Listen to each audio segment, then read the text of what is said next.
Of 100 supporters gathered in Colorado Springs today to watch the inauguration of the 47th president, Donald J. Trump, and cheer on the new administration. KRDO 13's Tyler Cunnington joins us live from the Mill Hill Saloon west of downtown after sitting in on that watch party and talking to those also who were not as thrilled today. Tyler.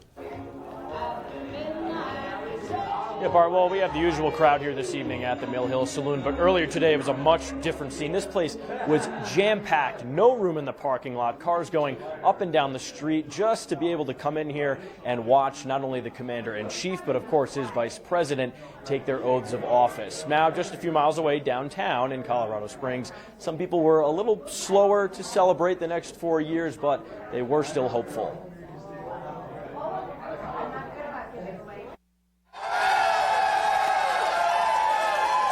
A presidential inauguration that some have been waiting quite a while for. I'm old enough, I lived through Carter to get Reagan. I feel like I've just lived through Biden to get back to Trump. Others, not so much. I don't agree with him as a person. I don't agree with the things that he was saying. I don't agree with his campaign. Upwards of 100 people packed into the Mill Hill Saloon on 21st Street, snapping photos with the new commander-in-chief, while an enormous U.S. flag and another reading, "To make America great again," wavered above.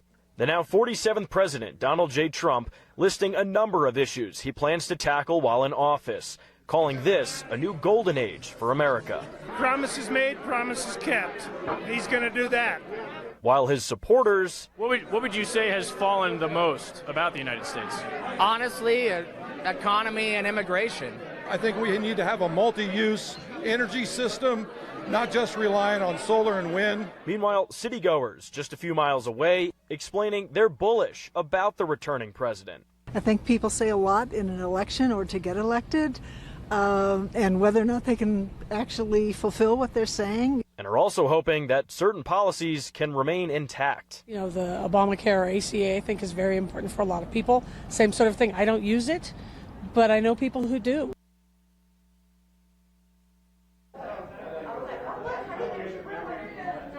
Now, as for those outside of those that were celebrating here in the Springs, Governor Jared Polis was actually out in Washington, D.C. for the ceremony this morning, as he is the chair of the National Governors Association. Reporting live here in Colorado Springs tonight, Tyler Cunnington, KRDO 13.